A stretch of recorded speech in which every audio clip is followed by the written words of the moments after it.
I note that a quorum is present, and without objection, the chair is authorized to call a recess at any time.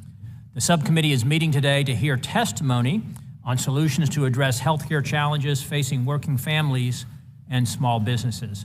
So good morning, everyone, and welcome to today's hearing. I can remember President Obama's promises regarding Obamacare. If you like your plan, you can keep your plan. If you like your doctor, you can keep your doctor. Premiums will go down with the Affordable Care Act. Sadly, but not surprisingly, these were all misleading, empty, broken promises. In reality, Obamacare's regulations, mandates, inflationary subsidies, and misguided economic incentives have made health care even more unaffordable for Americans in the commercial market. It's no surprise after 13 years of Obamacare, 3 in 4 Americans grade the healthcare system as a D or an F. Working Americans and their families are being crushed, and the American people are tired of their premiums going up. They are tired of their deductibles going up. They're tired of their copays going up.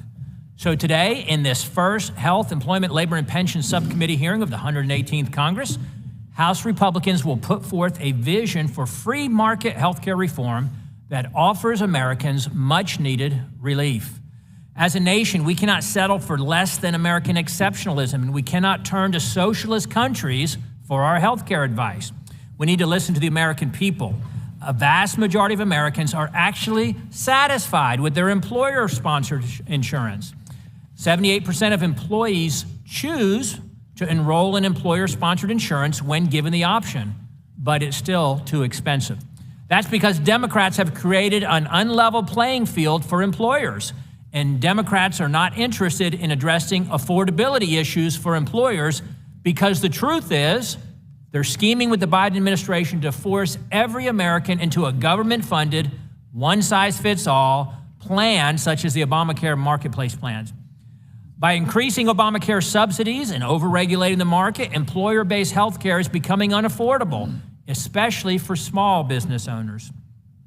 This is an intentional attack by Democrats on private insurance. It's the proverbial Trojan horse for Medicare for all. But one size does not fit all. The correct path forward is to respect and protect the free market and individual choice. Republican solutions seek to decrease health care costs while strengthening the private option that 159 million Americans who are covered enjoy today. Yesterday, I introduced the Self-Insurance Protection Act, and this bill allows small businesses to access stop-loss insurance, a form of insurance that helps employers self-insure and protects them from catastrophic health costs. Another reasonable solution is to increase association health plans. These plans allow Americans to save up to 50% on health care costs by allowing small businesses to band together to offer lower-cost health insurance like large employers are able to do. The free market and increased competition will lower prices if we are bold enough to let them do that. A free market only works when there's competition, transparency, and accountability. Consolidation in the marketplace has led to dishonest billing practices.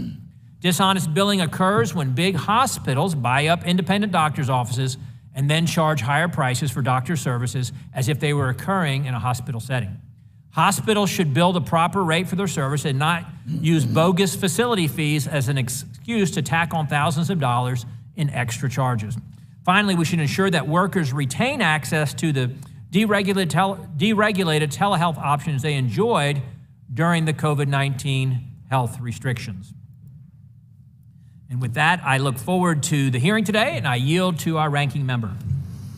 Thank you, Mr. Chairman. I want to thank the witnesses for being here. Appreciate the comments as a former small business owner, a restaurant owner. 13 years ago, 48 million Americans, more than 14% of the U.S. population, did not have health coverage at all. Insurers could deny people coverage because of pre-existing conditions. Insurers could charge women more than men for health insurance. And most individual market plans only covered a fraction of prescription drugs. Today, more Americans are covered and have better health care protections than ever before. This is a direct result of the key steps Democrats took to expand and protect access to affordable, high-quality health care coverage. In 2010, President Barack Obama signed into law the Affordable Care Act, which provided millions of Americans with access to quality coverage and key consumer protections. Thanks to this milestone achievement, insurers can no longer deny people coverage for pre-existing conditions. Plans must cover preventative services like cancer screenings and birth control at no cost. And mental health and substance use disorder treatment is considered an essential health benefit. During the last two Congresses, we built on the progress of the ACA and took decisive steps to lower healthcare costs even further for Americans. We passed bipartisan legislation to protect Americans from surprise medical billing and improve transparency in healthcare. And congressional Democrats passed the American Rescue Plan, which enhanced the ACA tax credits to lower monthly costs for low-income individuals and eliminated the subsidy cliff so that more low and moderate income individuals could get coverage. Lastly, Democrats passed the Inflation Reduction Act. This historic legislation extended the premium on tax credit enhancements, capped the cost of insulin for people with Medicare, and for the first time, directed the federal government to negotiate lower prices for prescription drugs covered by Medicare. These victories have yielded real results, lowering costs and making healthcare more affordable. Clearly, we have a difference of a perspective. In August, we brought the number of Americans without health insurance down to the lowest level ever. In fact, during the most recent open enrollment period, a record 16.3 million people signed up for coverage, and the average consumer has saved hundreds of dollars a year in premiums. Unfortunately, our progress under the ACA continues to be threatened. For more than a decade, our colleagues and conservative groups have worked relentlessly to erode or eliminate the ACA. Just last month, a conservative judge in Texas ruled to weaken the ACA's preventive services requirement. This has jeopardized access to preventative care ACA for millions who otherwise may not be able to afford it. For context, this is the same judge who attempted to eliminate the entire ACA before it was upheld by the United States Supreme Court. I'm concerned about the development since I know that many of us may not see eye to eye on many things, but the value and importance of preventative care is undeniable to ensuring the health and well-being of our country. Moreover, we know that preventative care can result in lower costs by managing chronic disease, supporting mental health costs, and more. And it helps employers in employer-based health care. Unfortunately, many of our colleagues' proposals that we will hear today could undermine affordability and ultimately make it harder, not easier, to access quality coverage. However, we will keep an open mind and hope for progress and compromise with our colleagues. Expanding American health plans might provide lower premiums for some enrollees, but it would increase costs for other consumers in the traditional insurance market while adding nothing to address the underlying price of health care. This is a bad deal for American workers and for small business. Similarly, exempting telehealth plans from key consumer protection, such as mental health parity on the ACA's preventive services requirement, could expose workers to deceptive marketing practices that we have seen emerge when employers offer similar unregulated arrangements. Done properly, I think there's something we could look at. Instead of going backwards, we should be focusing on expanding quality health coverage for all Americans, workers and families, employers, and their employees. This Congress, we have several opportunities to make bipartisan progress, and I look forward to that engaged discussion, irrespective of where we may start on these issues. We can work together to strengthen the ACA and close the Medicaid coverage gap, which would help millions of people access subsidized coverage. We can bolster enforcement of mental health parity and ensure that health plans follow the law. We can build on our progress to empower the federal government and all Americans to be able to negotiate and have the benefit of lower costs for even higher quality and more controls over prescription drugs, many of which have started their discovery process with taxpayer investments at the National Institutes for Health. And we can increase transparency in our healthcare system and take a careful look at business practices that lead to higher prices and provider consolidation. Look, There are many different views on how to lower healthcare costs, and I think you've heard some different perspectives already from the chairman and myself.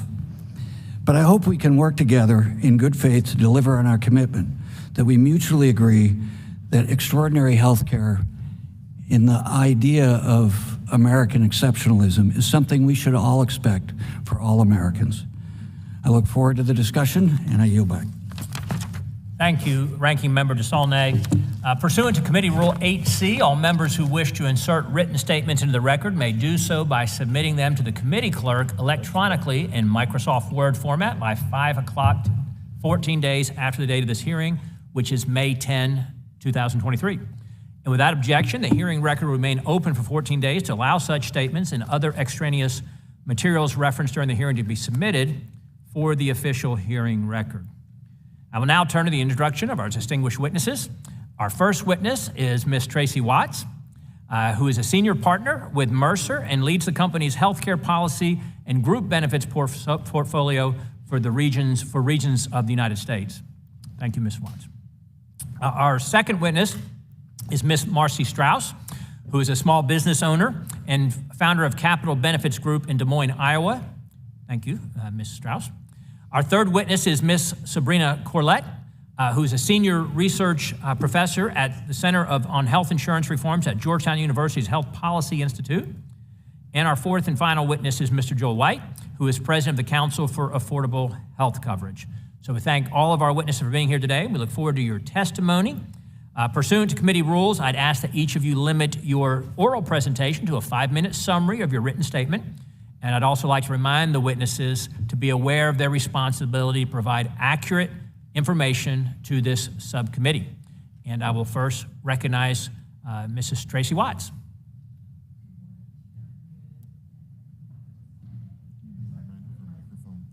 Sorry. My name is Tracy Watts, and I'm a senior partner and U.S. Health Policy Leader at Mercer.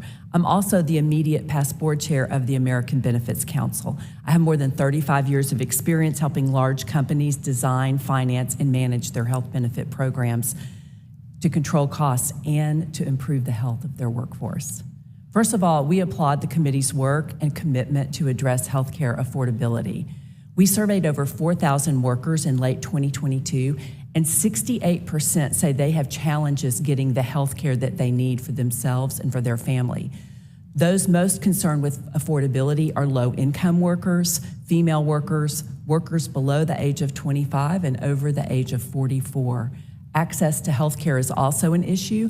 Finding a doctor, getting into a specialist, and getting time off from work to go to the doctor. In our employer research, 2/3 of large employers say that improving healthcare affordability for their employees is a very important priority for the next few years. A couple of examples of how they're doing that from a plan design perspective: 39% are offering a copay medical plan with little or no deductible. And from a contribution perspective, 15% are offering a free employee-only coverage in one medical plan. Given the outlook for faster healthcare cost growth, you might expect that employers would start to pull back on health benefits. But from our February-March survey on benefit strategies for 2024, it doesn't look like it. Nearly 2/3 say that they're planning to make enhancements to their health benefits as a way to improve attraction and retention. 2/3. I'd like to quickly touch on 3 topics associated with new legislation being introduced. Telehealth, when offered as an accepted benefit, meets a very specific need for certain employers with large number of employees who are not benefits eligible. These are mostly part-time workers in retail, hospitality, and healthcare. But because of legislative uncertainty, we saw a decline in employers using this strategy. 7% use it in 2023. That's down from 17% in 2022. This is a benefit that's hugely valued by workers, but employers need permanent legislation for this coverage to be restored. As an example, we work with a large restaurant chain that extended telehealth to its part-time population. They viewed this benefit as a critical way to provide access to behavioral health services and appropriate medication when an employee who is not enrolled in the health plan gets sick. Next, with regard to legislation to ban unfair hospital billing practices, market consolidation and cost pressures have driven opportunistic billing practices by obfuscating where service is provided. Non-hospital services are billed using a hospital address as the place of service to optimize reimbursement at the hospital reimbursement rate. This raises prices for patients, it raises prices for employer plan sponsors, it raises prices for the federal government, and it's unfair. The most common example is the addition of a hospital facility charge on a bill for an office visit that takes place miles away from the hospital, or worse yet, for a virtual visit. Another example is an urgent care facility where care is billed as hospital emergency department visit. As a country, we can't fix this problem if we can't see the problem. The practices are increasing the costs for everyone, and if we're serious about managing costs and making healthcare more affordable, we need to address the core issue. We need more transparency on this. With regard to regulation of stop loss for small businesses, in the small 50 to 499 employee group size, 71% of those companies buy an insured plan, but 29% self-fund with stop loss. That number flips to 71% who self-fund with stop loss in the 500 to 999 category. Self-funding with stop loss allows companies to balance their financial objectives with their ability to manage risk, and it allows for greater flexibility to design benefits to address affordability and employees' needs. In this competitive environment, even with healthcare inflation, employers are looking for ways to enhance benefits and to address affordability, and that means workers win. Thank you for the opportunity to be here today. Thank you, Ms. Watts. And now we'll go to our second witness, Ms. Strauss. Good morning, Chairman, Ranking Member, and members of the subcommittee. My name is Marcy Strauss. I'm a partner and benefits consultant at Capital Benefits Group in Des Moines, Iowa. I'm grateful for the opportunity to testify today on behalf of small business owners nationwide who are struggling with increasing healthcare costs. For 4 decades, the cost of health insurance has remained the #1 problem for small businesses. The problem is now a crisis, with skyrocketing costs crippling Main Street. In fact, 98% of small businesses report that healthcare costs will become unsustainable in the next 10 years, threatening their ability to survive and remain competitive. This is why it's important that lawmakers focus on policies that empower small business owners and their employees with more choice and control over their healthcare decisions. For 20 years as a benefits professional, I've had the privilege of directly helping small business owners throughout the state of Iowa. I am boots on the ground, sitting across from business owners throughout the state. As employers look today, we're trying to find ways to help solve problems. Healthcare affordability is particularly important for my family as well, as we've experienced firsthand the importance of having access to quality care. We have 3 awesome children, Sid, Ella, and Libby. At just 7 years old, my twins were diagnosed with a neuromuscular disease, and this experience changed me forever. Since then, I have worked closely with the Muscular Dystrophy Association and was appointed by Governor Kim Reynolds to the Iowa Medical Assistance Advisory Council, working with Medicaid and MCOs in the state. I interact with small business owners daily, and I am a small business owner myself. I can tell you firsthand the overwhelming stress and anxiety employers are feeling right now. Small business owners care deeply about their employees, customers, and communities. They are constantly worried about recruiting and retaining employees while keeping their businesses afloat, and this is particularly challenging in this environment with sustained high inflation and acute workforce shortages. Employee benefits have always been important, but are even more crucial now. Our clients are more eager than ever to offer great benefits and to meet the needs of a diverse workforce while remaining competitive. But unfortunately, many lack the options. Many of our clients are forced to make tough choices every day. Some go without pay to keep their employees cared for and working. Others are forced to raise their prices or take a profit loss to contend with rising healthcare costs. For instance, in Polk County, Iowa, average small business premiums for a family have increased 85% in the last 8 years. For context, my family is currently enrolled in an individual grandmothered plan through Blue Cross and Blue Shield. We have a $2,500 deductible, and our monthly premium is $903 for our family of 5. A similar Affordable Care Act group plan today would be $1,952 in monthly premiums. The status quo is unsustainable. I hope this committee will advance policies that promote affordability and increase choices for small businesses. The following reforms would be a great starting point in providing much-needed relief for many of our clients. First, Congress should significantly expand coverage options, allowing small business owners, regardless of industry, to band together to form association plans and give them the same bargaining power big employers have. Congress can also expand protections for small business owners who choose to self-insure, expanding access to stop-loss and reinsurance. For instance, can reduce financial risk, enhance plan design, and increase the business's competitiveness. For an example, a recent client with 3 members was able to save $5,000 annually through a level-funded reinsurance plan. They were also able to lower the out-of-pocket maximum and co-pays for their employees. Employers can also benefit from greater transparency and competition in the industry. The system is too opaque to the detriment of employers. Increasing transparency in the pharmacy benefit manager markets and reining in healthcare hospital monopolies that engage in anti-competitive practices is key to lowering the cost of care. Lastly, lawmakers should reduce burdens on employers by streamlining and eliminating unnecessary reporting requirements. In conclusion, small business owners deserve relief from rising healthcare costs.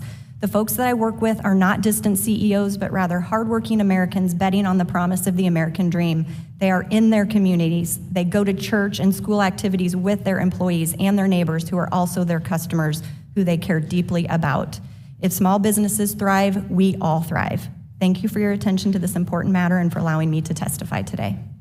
Thank you, Ms. Strauss. And now we'll hear from and recognize Ms. Corlett. Thank you, Chairman Good and Ranking Member DeSaulnier. It is an honor for me to be part of today's discussion of policies to help reduce healthcare costs for working people and their families. In recent years, Congress has made several attempts to improve healthcare access, affordability, and quality.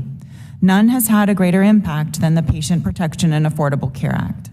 Today, Americans with employer-sponsored insurance take for granted many of the protections that they enjoy under the ACA, including protections for people with pre-existing conditions, coverage for young adults, cost-free preventive services, and caps on our annual out-of-pocket costs. More recently, the Consolidated Appropriations Act of 2021 now protects 177 million consumers from unexpected surprise medical bills and helps empower employers to be more effective purchasers of health benefits. And last year, the Inflation Reduction Act helped advance the coverage and affordability gains under the ACA and is lowering prescription drug costs for Medicare enrollees. However, challenges remain. Since 1999, employee contributions to premiums have increased by about 300%. And average deductibles for a single worker have risen from $303 in 2006 to $1,562 in 2022. The primary reason for the affordability challenges in employer-sponsored insurance is rising healthcare prices. On average, commercial insurers are paying twice the amount that Medicare pays for the same service. In some markets, 3 times the amount. There are a number of reasons for this. First, consolidation in the healthcare sector is granting providers with outsized market power to demand higher reimbursement rates. Second, a lack of price transparency has left many employers in the dark about what is driving cost growth. Third, many of the third-party vendors and brokers that employers use to shape and administer their health plans have financial incentives to keep healthcare costs high. Employers cannot solve the affordability crisis in healthcare alone. They need support from policymakers. Unfortunately, 3 of the 4 concepts under consideration today do not address the cost drivers in our system. They simply shift the burden of cost growth to employers with older or less healthy workforces. First, association health plans. The primary way that AHPs offer lower premium rates is through the exemption from ACA rating regulations. This enables them to cherry-pick healthy employer groups out of the ACA-regulated market. AHPs just create new winners and losers, with the losers being those who are older and sicker. Second, the Self-Insurance Protection Act. This proposal would further encourage the proliferation of level-funded plans in the small group market, posing 2 primary risks. First, many small employers may be exposed to unexpected financial liability when they self-fund their plan. Second, if small employers with younger, healthier employees shift to the level-funded products in significant numbers, it leaves employers with older and sicker workers behind. This causes adverse selection, where premium rates rise for employers whose groups cannot pass the stop-loss issuer's underwriting. Just as with AHPs, this legislation does nothing to address the underlying reason why there is an affordability crisis for ESI: the prices that commercial insurers pay for provider services and prescription drugs. Third, the Telehealth Benefit Expansion for Workers Act. Let's be clear, there is nothing in federal law today that prevents employer group health plans from covering telehealth services. Indeed, 96% of large firms already do so. Employers are struggling to afford the rising cost of healthcare. This is indisputable. But encouraging the proliferation of stripped-down telehealth benefits in lieu of a group health plan will discourage care coordination. They do not cover basic things like hospitalization, prescription drugs, and labs, and they do not have to comply with consumer protections or mental health parity.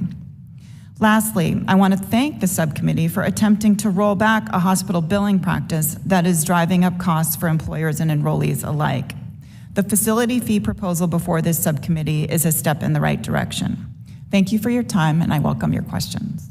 Thank you, Mr. Corlett. And finally, we'll recognize our fourth witness, Mr. White. Thank you, Chairman Good. And there. Are you on? Your mic on? There we go. How's that? Thank you, Chairman Good and Ranking Member DeSaulnier, for inviting me here to testify on the ways to reduce healthcare costs for working Americans and their families. My name is Joel White. I'm the president of the Council for Affordable Health Coverage. We are a coalition effort with a single focus of reducing healthcare costs for all Americans. And while I address specific issues in my written testimony around association health plans and self-funded arrangements, I'd like to spend a few moments on the bigger picture. I think we need to end policies that drive up costs for employers and enact reforms that drive down costs for working Americans. In my mind, this is the most important issue since most people, about 160 million Americans, get their coverage through their job. This is more than the total enrollment of Medicare, Medicaid, and Obamacare combined. And workers like their benefits a lot. They want to keep their coverage and they want to improve it, not replace it with a government-run healthcare program. I think this issue is also important because businesses and their employees can no longer shoulder the burden of skyrocketing costs. The average cost of a family plan today is about $22,000. Costs have increased 288% over the last 20 years, consistently outpacing wages and inflation, making health coverage less affordable. That is not sustainable. I don't think it's any secret that the path to single-payer healthcare runs through the small group market, and 90 million workers in small businesses are a soft target. Under the Affordable Care Act, mom and pops are burdened by costly healthcare taxes and regulations that don't apply to large group plans.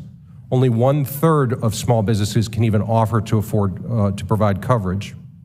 Those that decide to offer a company plan must then face unfair competition from the government.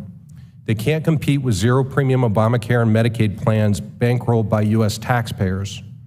Subsequent regulations have weakened the employer firewall, and rich subsidies have lured healthy workers into free coverage.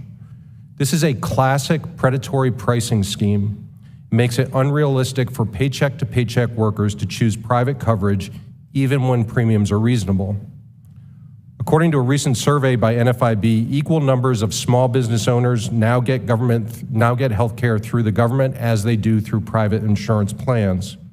All told, 12 million small business workers now populate government-run safety net programs.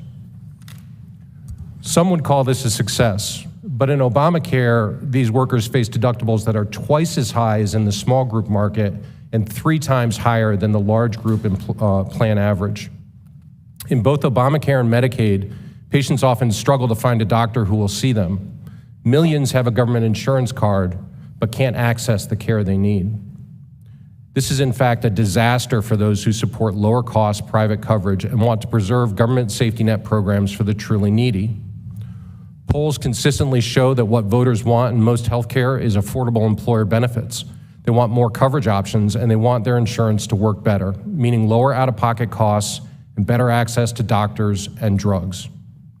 Congress should remove barriers that make it harder to get coverage at work. There are 3 things you can do. First, expand choices for employers and their employees. Second, provide financial incentives to ensure employer coverage remains viable.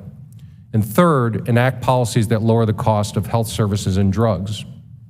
In terms of the first bucket, Congress should enact legislation to create new association health plans, which allow more employers to band together to pool risk and get a better deal.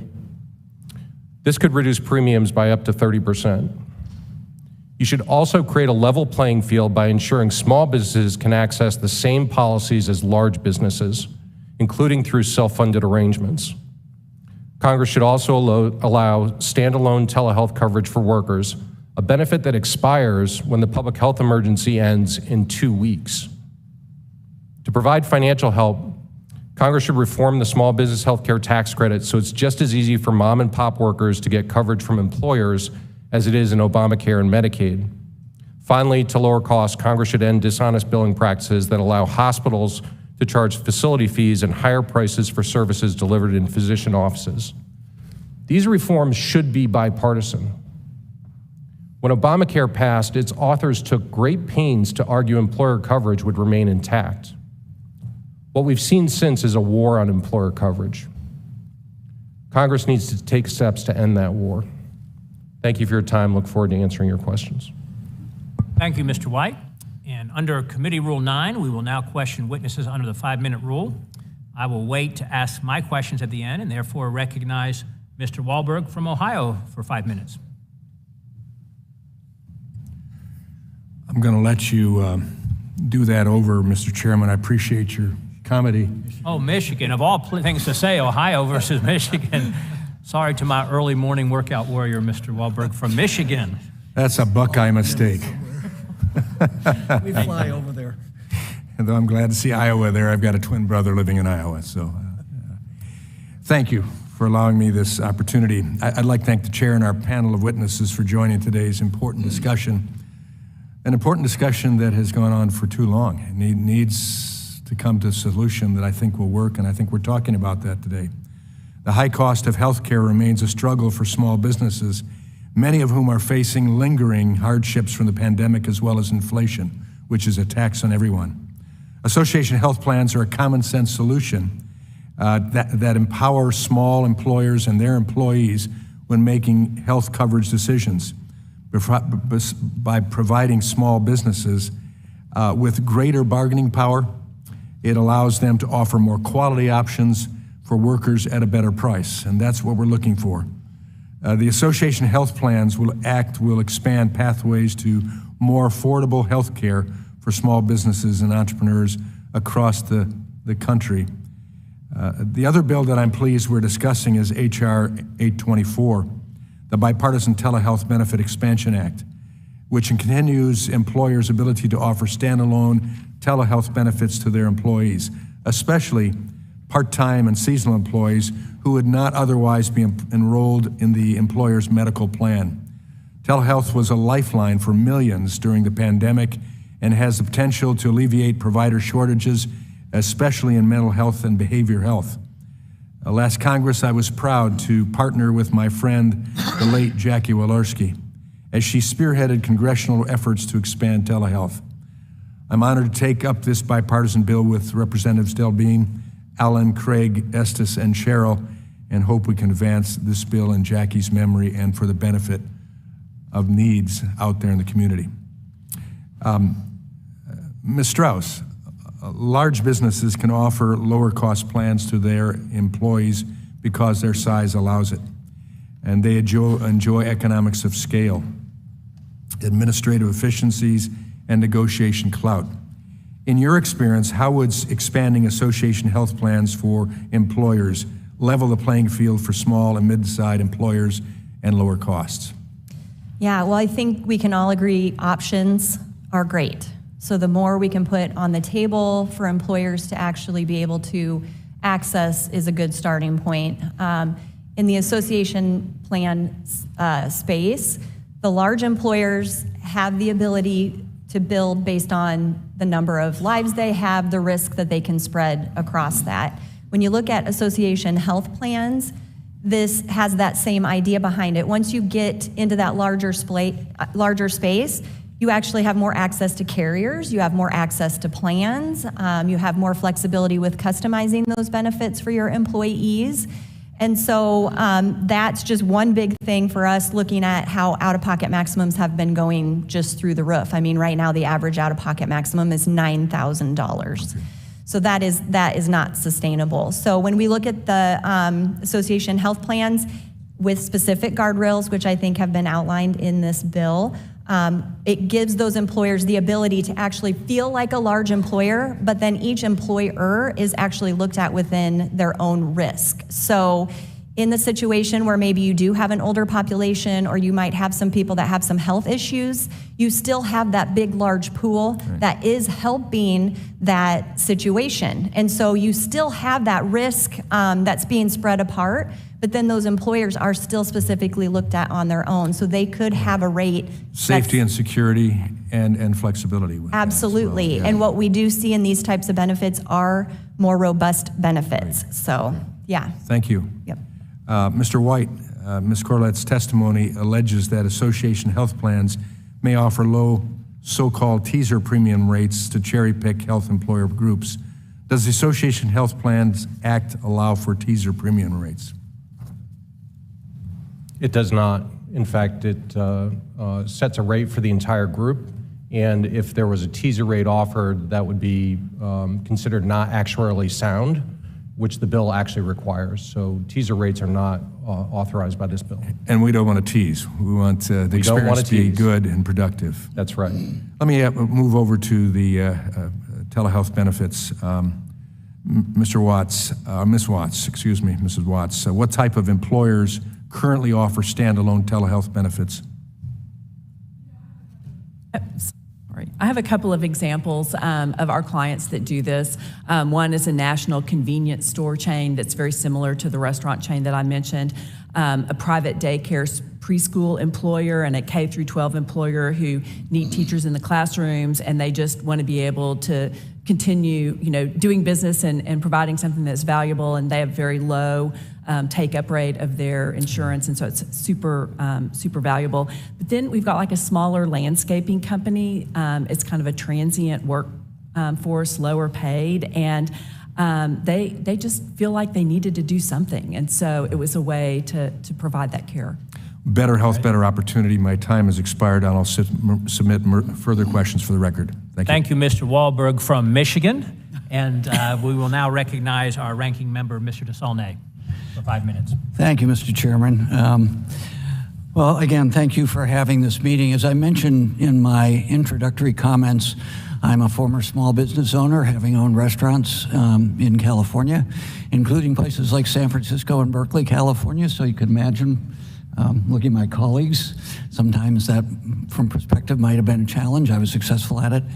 But I was also a longtime member of the NFIB, although I think when I was in the legislature, you might have terminated my membership. I was also a member of the California Restaurant Association. So, Ms. Corlett, as a small business owner, I can see the benefit of banding together for small business. I agree with much of the comments, but getting it right to make it work for everybody, and human nature being what it is, a lot of the proposals allow for people to manipulate what should be a benefit for everybody. So could you comment a little bit about how we could get association and pooling together, like people like the California Restaurant Association for small members, to get the benefit that large employers get under the ACA? Thank you, Congressman. And first of all, I want to say that I think the chairman and the other witnesses that I'm here with, we are all, I think, equally concerned about the burden of healthcare costs for small businesses. They really are hindering competitiveness and threatening the financial success of small businesses. With respect to association health plans, the concern that I and many have is that they offer lower premium rates to small groups when they are permitted to adjust rates based on each small employer's health status or age. And if they don't have to participate in the Affordable Care Act single risk pool or risk adjustment programs.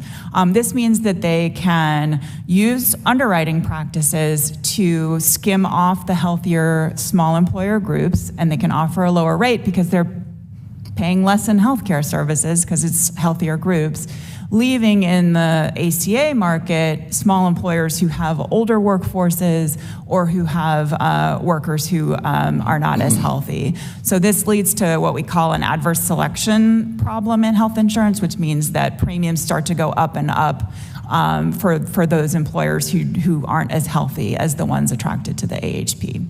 And that was the case, but worse before the ACA, particularly in the restaurant business, because younger employees, and I was one once, when they first start many times when they're still going to school, don't want to pay for health care. I had young employees who said, why do I have to pay anything? And you only pay a portion of it. I'd prefer just to get a wage increase. So the ACA is trying to address that. And I wouldn't say it's a finished product by any stretch of the imagination, so hopefully we can work on it together. Let's talk about telehealth. First, on the medical side. Now, as a survivor of stage 4 cancer and a consumer continuing with an immune system that needs constant attention, telehealth can be a benefit. And I agree, particularly in rural areas, multiple benefits. So again, getting it right and having a rational, less ideological conversation. As a survivor of cancer, I don't care what registration or ideology my doctor is, as long as he keeps me alive. So here's an example where I think we could work in good faith, acknowledging we start at different perspectives. Tell me about some of the pitfalls as you see it, as you've already explained in the beginning, particularly about being transparent, so people understand that telehealth, it could be a component in medical health. And then maybe you could add a few comments about on the behavioral health side, again, where I could see a great benefit and have seen personally a great benefit. Sure, absolutely. It's very clear that employers and employees highly value the delivery of healthcare services through telehealth. As I mentioned in my statement, 96% of large employers already offer some coverage of telehealth, and a vast majority of them think that the use of telehealth by their employees is likely to increase over time. So employers are committed to covering telehealth services, and they see it as a really important part of their employees' health benefits. My concern with creating a telehealth benefit as a quote-unquote accepted benefit under ERISA is that it carves it out from the employee health plan, siloing it from major benefits. It exempts it from all federal regulations, including mental health parity, Affordable Care Act protections, and so it leaves people without those protections.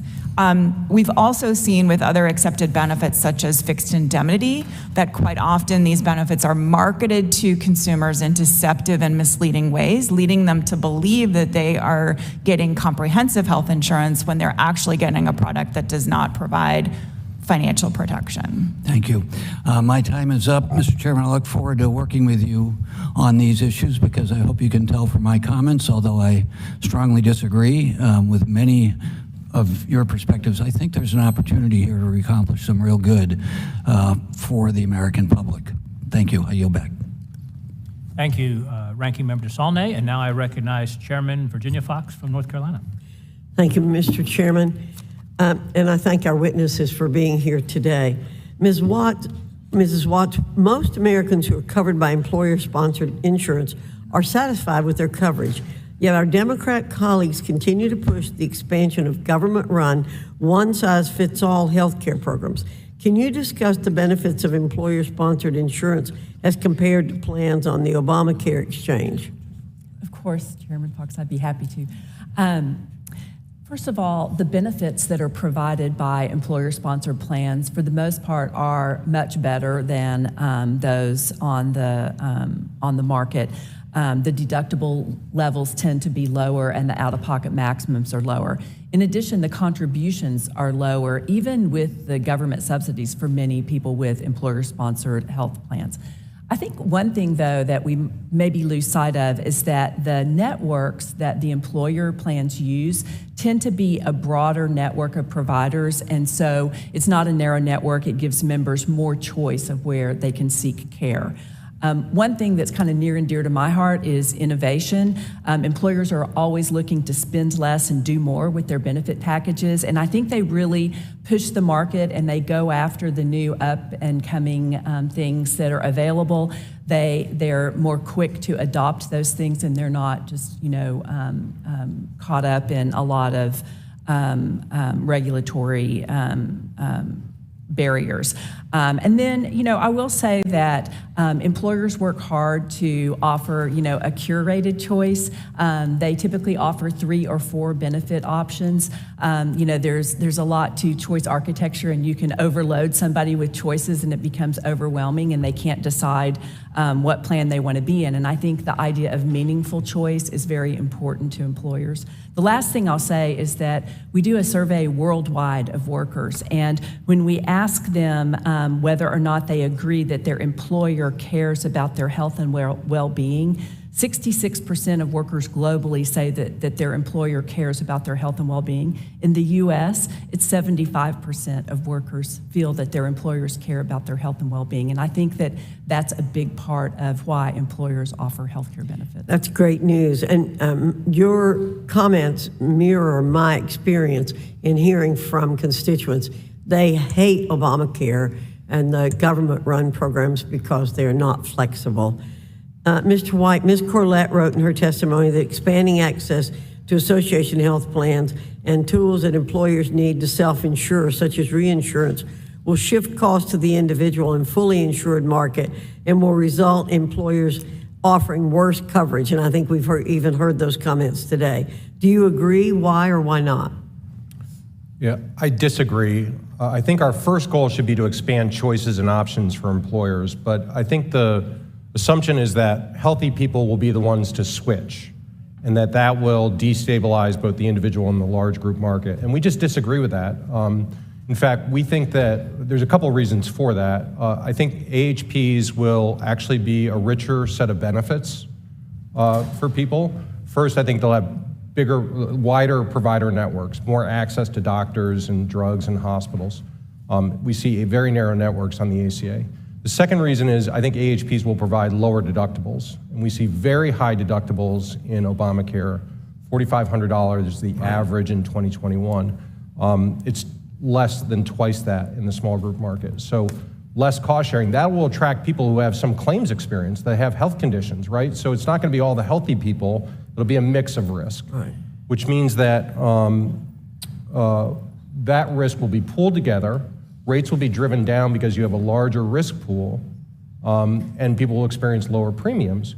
But there's no subsidies in these AHPs or self-funded plans to attract that healthy risk. So a lot of healthy risk will continue to choose Obamacare, where the subsidies are very, very, very generous. Right. So that's most of the reasons. Thank you very much. Ms. Strauss, do you agree with Ms. Corlett's statement that, quote, many small employers are not sophisticated purchasers of health benefits and may not realize the financial risk and fiduciary duties they take on when they self-fund their plan? Why or why not do you agree?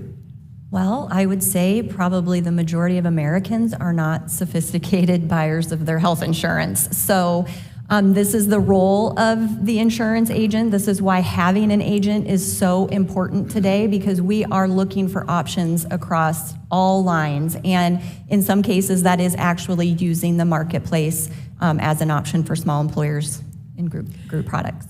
Well, let me add to that. I think the left's attitude toward us as individuals and to small business is very negative. They think we're all a bunch of dumb people who don't know how to make decisions for ourselves. That's why you need the government to do everything for us. The Life of Julia shows, government takes care of everything. I think it's a real slam on small businesses. My husband and I had a small business. My daughter runs a small business. Every small business person I know is very bright. They couldn't stay in business if they weren't bright and had to figure out how to get things done. And I think this kind of attitude is an attitude that exists among Democrats and the left, and it really is terribly offensive to me. Thank you very much. Thank you, Chairman Fox. And now I'd like to recognize Congresswoman Wild from Pennsylvania. Thank you 5 minutes. Thank you very much, Mr. Chairman. And let me just start by saying that it always dismays me the amount of vitriol and partisanship that we experience when we're even engaging in discussion and debate about healthcare in America, and it's really a shame. I think the one thing we can probably all agree on is that we are fortunate to have some of the best medical providers and hospitals in the world right here in the United States, and it would be really nice if we could all come together behind making sure that every single American can afford these outstanding providers that they often need but cannot afford. So I would really, one of my major goals in Congress, I will tell you, I've been here since the beginning of 2019. This is my third term. One of my major goals is to try to find paths for bipartisan bills that we can work on that will advance this cause. And so I will be very open to any suggestions that any of the witnesses might have about that. But before I open it up to that, I just want to say that one of the things that I am proud of that we were able to do on a very bipartisan basis in 2020 was to advance legislation to protect consumers from surprise out-of-network bills, and ultimately passing the No Surprises Act. And I personally, in my family, have seen the advantages of that, but I've talked to many others who have. So, Ms. Corlett, let me just start by asking you what your thinking is, what your knowledge is of how the No Surprises Act has made healthcare more affordable for consumers.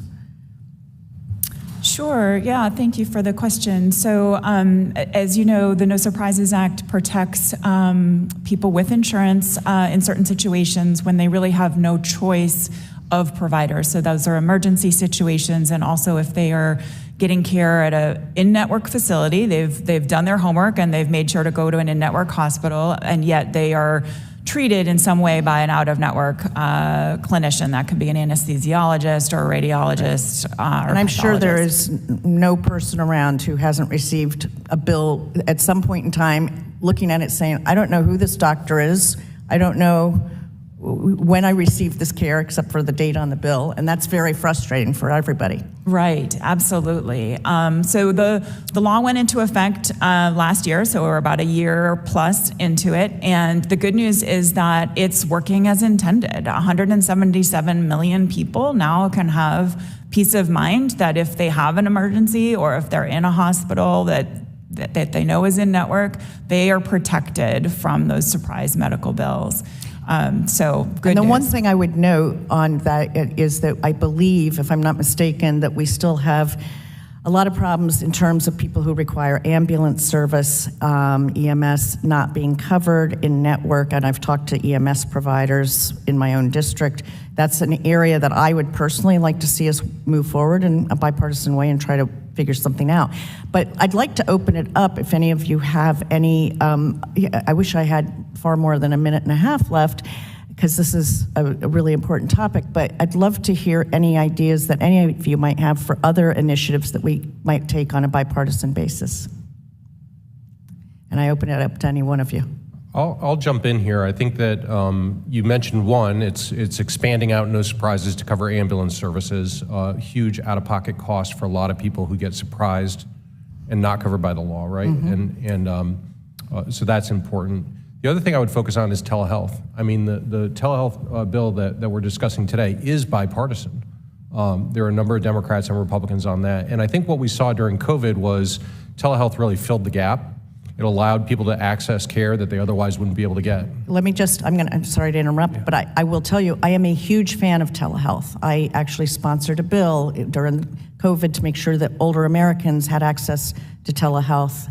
I really am a big fan of it. I have a great concern about standalone telehealth plans and whether they would be, that people could be misled into thinking they had a comprehensive health plan, and when they needed a hands-on doctor, they wouldn't have that ability. Okay, with 15 seconds left, go ahead, Ms. I'm sorry, go ahead. I just want to bring up the fact that the cost controls are a big thing too. So the site neutral payments and facility fees within the hospitals and buying up all of these small little independent providers. I actually plan to submit a question for the record. I knew that I would run out of time on that very issue. So thank you very much. Thank you all. Thank you for this important hearing.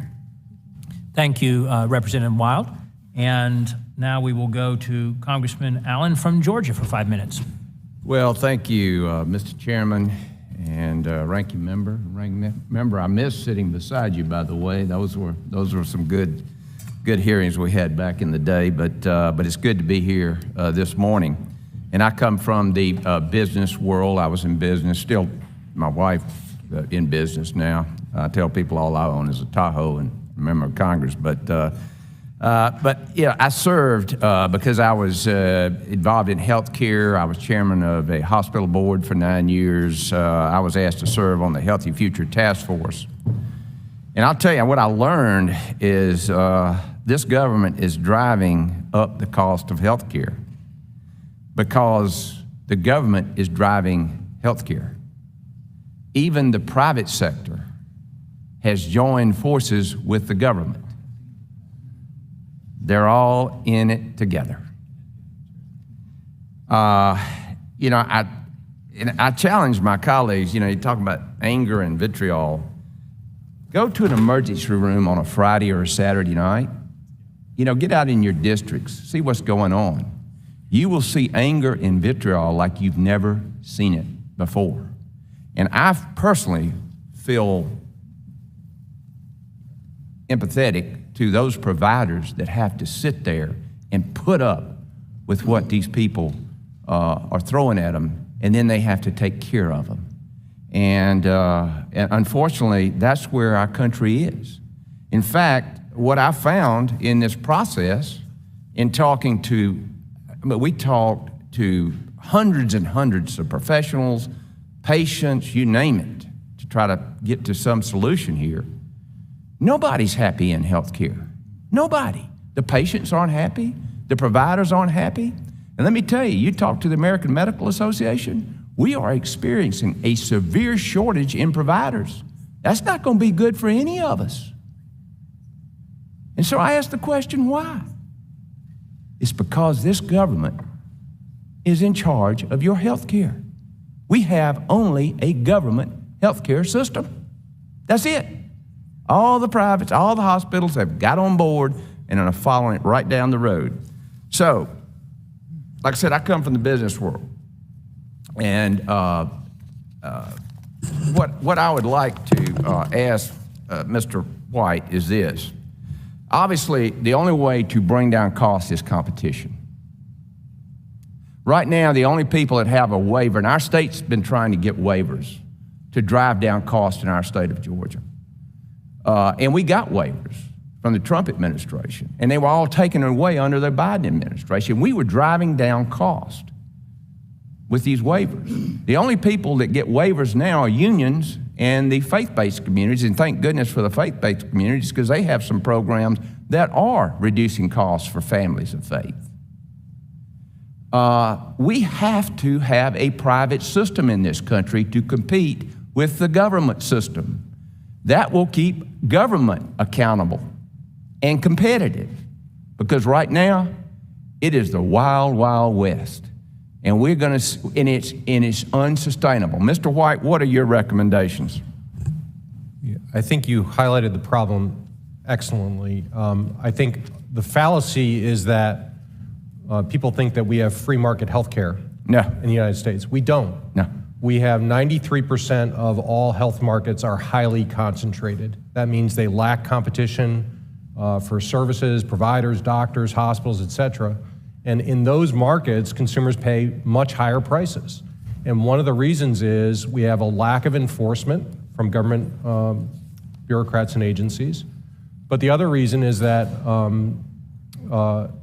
we really have done a poor job explaining what free market health coverage is. And I think you're starting to take some of those steps here today to talk about competition, letting people band together to get big pools to negotiate lower rates. Look, Costco and Amazon can negotiate a lower price because they're really big. You give the business community a waiver, they'll fix healthcare in this country. Quality will go up, providers will come back because they don't have to deal with the force of this federal and the oppression of this federal government. And Congressman, may I say one more thing? 50 cents of every dollar spent in healthcare comes from Washington, D.C. Yeah. And every entity in healthcare is regulated at some level, local, state, federal, by regulations. And so they're constrained in what they can do and offer. What we're talking about today is flexing that up just a little bit. Yeah, and I got to add one thing. I asked the question to every one of these professionals, can you break down the cost of health care for me? Peel the onion. That way I can figure out where the money's going. Not a single one of them can do it. And with that, Mr. Chairman, I yield back, and that's the only way we're going to get to the bottom of this, because somebody is on the tape here. Thank you. Thank you, Congressman Allen. And now we will recognize Congressman Courtney from Connecticut for 5 minutes. Well, thank you, Mr. Chairman, and thank you for the witnesses for being here. I'd like to just start and follow up with some questions with a basic sort of fact, which is that really just months ago, we finally enacted a cap on insulin for Medicare patients. Again, this is a drug that's been off patent for over 100 years. I mean, any sort of argument that it needed to be priced 2 or 3 times higher than what people pay in Europe or other parts of the world, because we got to support our R&D, I mean, is absurd when you talk about a drug like that, which again, it's been off patent. So again, starting in January 1, Medicare patients are now paying no more than $35 a month for their insulin refills. I have friends in my district who that's a 1/3 of what they were paying before. And when we passed the bill initially in the House, it actually extended that benefit to working age individuals in their employer-based plans. We unfortunately came up, I believe it was about 3 votes short in terms of overcoming the 60-vote threshold in the Senate. And to me, that just sort of is blindingly obvious that is a way of helping reduce the overall, not just that specific drug, but also the overall cost. And frankly, we need to look at that deeper. In Connecticut, we just had approval of small group plans, I think it was about 12.9% in the state of Connecticut Department of Insurance. They identified prescription drug costs as the #1 cost driver in terms of what is making premiums go up. And again, it's not because of the fact that we don't give the government enough authority to negotiate a better price like we did with insulin. It's because we don't do enough of that. And so again, I just would ask Ms. Corlett to just sort of comment on that if we're really serious about reducing costs, we got to look at what insurance plans actually pay for and try and figure out ways to reduce those costs. Thank you, Congressman, for the question. Yes, the Inflation Reduction Act made great strides in improving prescription drug affordability for Medicare enrollees, but stopped short of extending that help to people with employer-based or commercial insurance. A recent analysis by the Kaiser Family Foundation found that capping insulin at $35 a month for people with private health insurance would provide financial relief to about 20% of employees. And for people who pay currently more than $35 per month for insulin, half of them would save at least $19 a month, and 25% would save at least $42 a month. So really significant savings. So, it's interesting because we're about to vote, I guess, this week on this debt ceiling plan where huge pieces of the Inflation Reduction Act are being gutted for energy tax credits. It appears that the majority has kind of kept hands off the insulin price. I mean, again, I'm not sure of that for a fact, but we'll maybe find out more. But I mean, to me, that speaks volumes about the fact that that is just an undeniable policy advance in healthcare, which is to use the negotiating authority of Medicare, which is the second largest health plan in our country, to really get a better deal in terms of what the taxpayer has to underwrite as well as what the patient has to pay. So again, the bill goes on, though. It's not just about insulin. It also is going to cap out of pocket for anyone on Part D over a time period. I met with MS patients, multiple sclerosis patients, who are now getting injection treatment where despite the fact that they are affluent, even good insurance, I mean, they are just totally hammered by the cost of that, and most of them end up on Medicaid. They were in tears, the gratitude for the fact that Congress did what we did in the Inflation Reduction Act, which was putting an overall cap, again, that will apply to their predicament. And again, just, if you could, Ms. Curlett, comment on that we're talking about a broader universe of savings. That's right. I think leveraging the negotiating power of a large purchaser like Medicare to deliver savings to employer-based plans for high-cost prescription drugs will trickle down to savings for workers and their families. And then the other protections in the IRA, particularly related to that cap on out-of-pocket, would also be incredibly helpful for a lot of families. Thank you. Thank you, Mr. Courtney. And now we will recognize for 5 minutes Congressman Banks from Indiana. Thank you, Mr. Chairman. There are nearly 500,000 small businesses in Indiana that employ over 1.2 million Hoosiers. Ms. Strauss, you wrote that 98% of small businesses report that healthcare costs will become unsustainable in the next 10 years, threatening their ability to survive and remain competitive. And I wonder if you could just be more specific and explain to us what are some of those main drivers of those costs that you're talking about? Yeah, thank you for that question. And I am going to continue on that pharmacy topic that we just opened up. And I love the starting point of addressing some of these insulin prices. But when you negotiate on Medicare only, most of the time, those drug manufacturers actually move those prices somewhere else. It gets moved into the private market. And so that becomes challenging. Right now, 25% of premiums are driven by your prescription costs, and caps, again, sound lovely, but why are we not going to the drug manufacturers and making sure that those insulin prices are affordable for everyone across the board? So those are the conversations that need to be had, and if we don't address those, then that right there is a huge factor. Our specialty medications are driving the majority of our claims that are coming in, and most of those people are seeing commercials on TV and they're walking into their provider's office and asking for those specific medications. I have an employer right now that 91% of their prescription costs are driven by 10 specialty medications. It's a huge spend for them. So I would say that is first and foremost. And then the hospital site neutrality payments.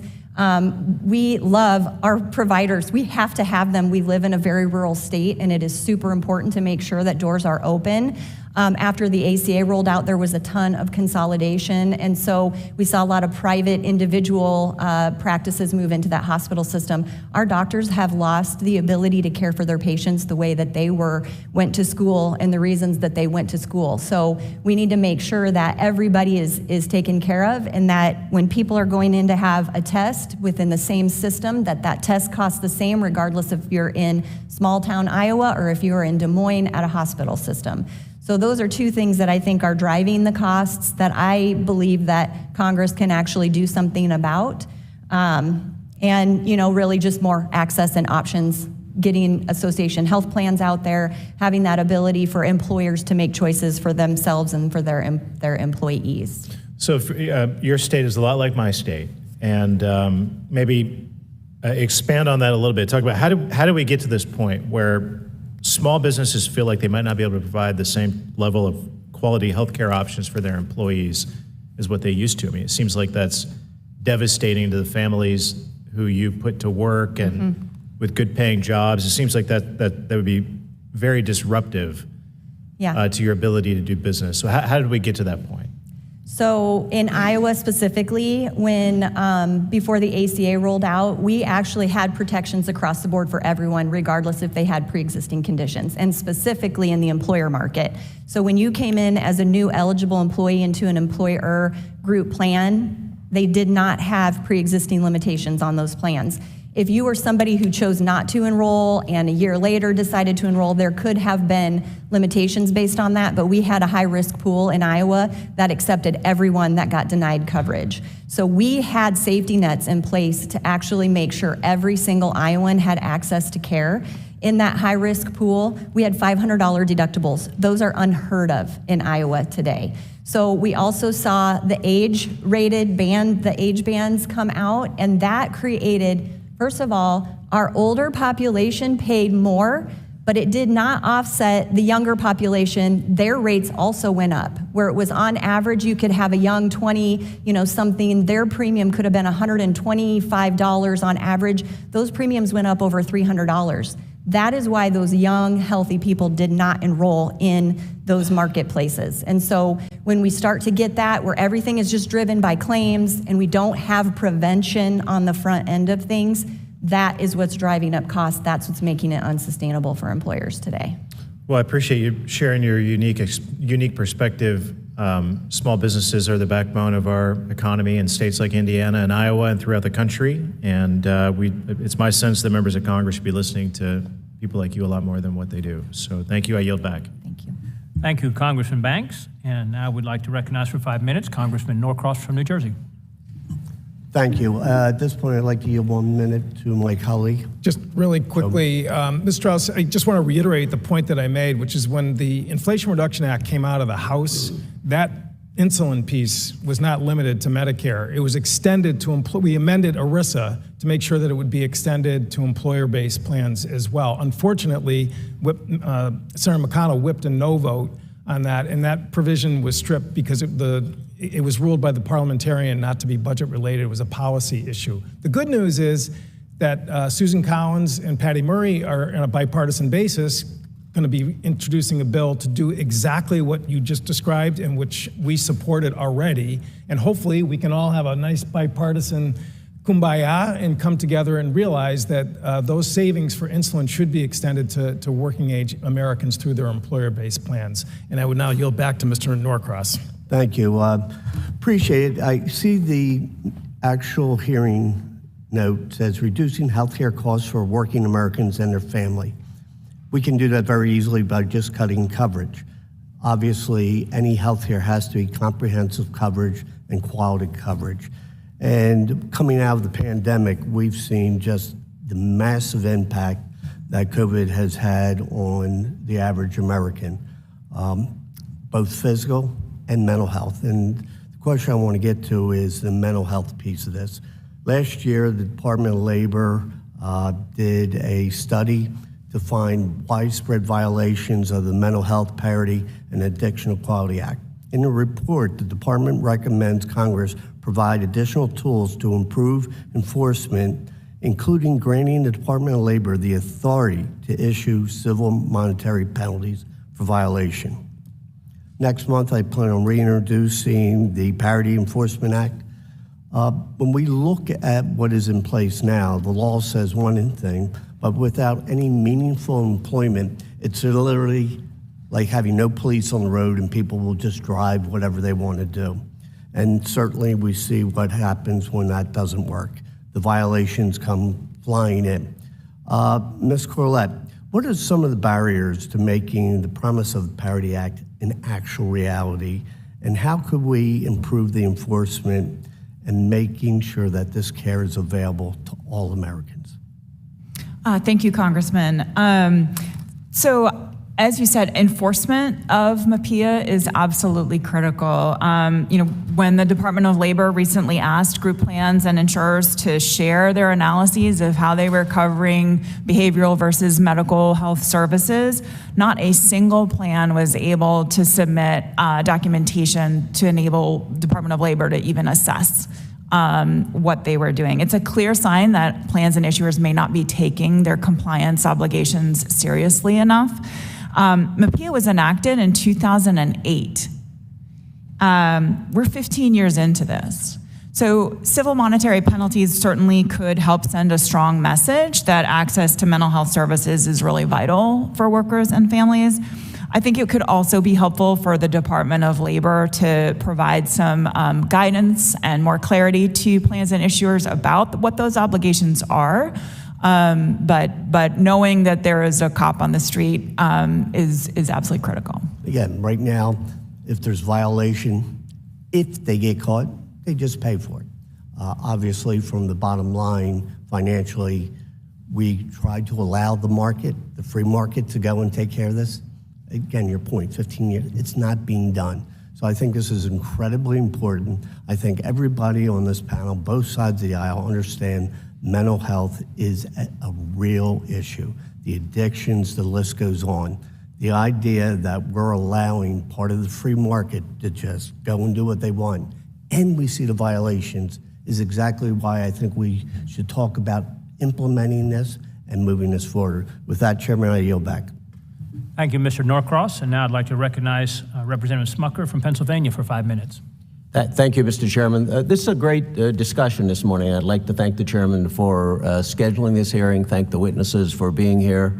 I'd like to thank the ranking member and other members from the other side of the aisle for some of the comments that they've made in regards to the common ground that we have on these issues. I think we're all interested in ensuring that every American can access the great healthcare system that we have here. We have differences about how we can best deliver that, but we have great discussions here today about potential solutions. And I'll use the term that the Democrats are often fond of, universal health care. I'd like to see universal health care. To me, that means that everyone can manage their health care expenses by having access to insurance if they want that access to insurance, and hopefully at a price that they can afford. We believe it can best be done by competition among providers and competition among hospitals, competition among insurers, and we think a system with that in place will deliver the best chance of ensuring that access.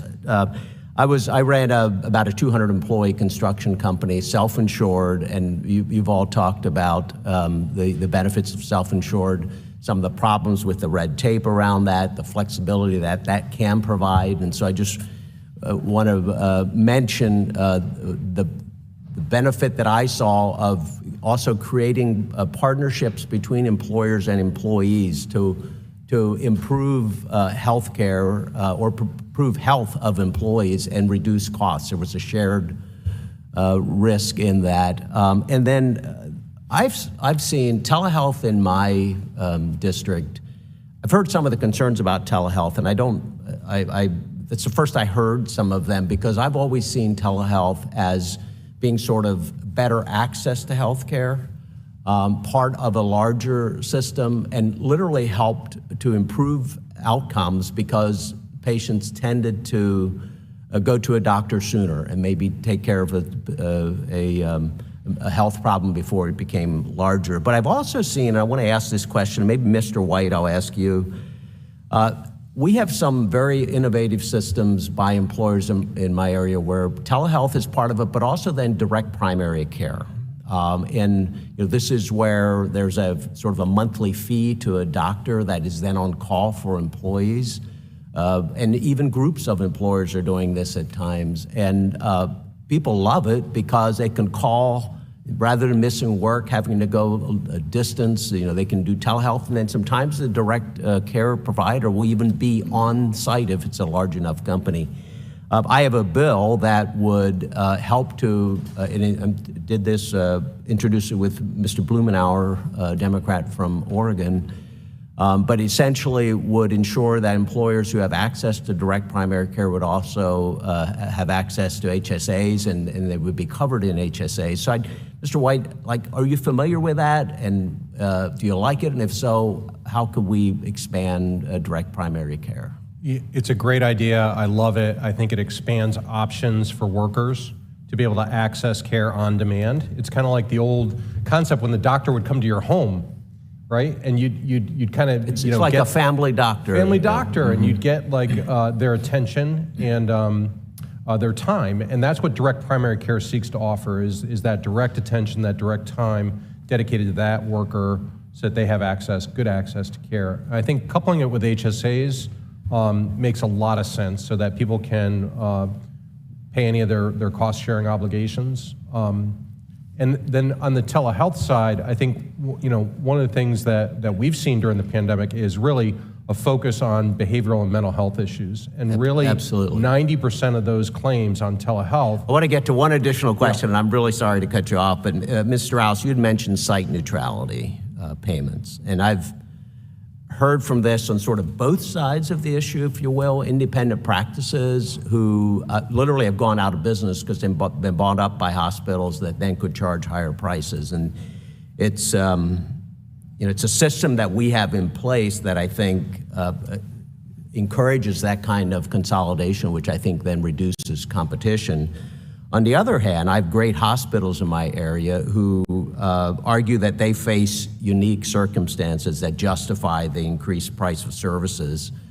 And I'd just like you to address that. Like, how do you talk about that? How do you respond to hospitals that are arguing that those higher prices are justified? Yeah, and I'm definitely not arguing that they're not seeing increased prices. Everyone in the country is experiencing increased prices across the board. So I think what we want to get to is an easier, more transparent system so that if you are having a lab test in one clinic and the same exact lab test maybe at a different facility, that it should be the same price.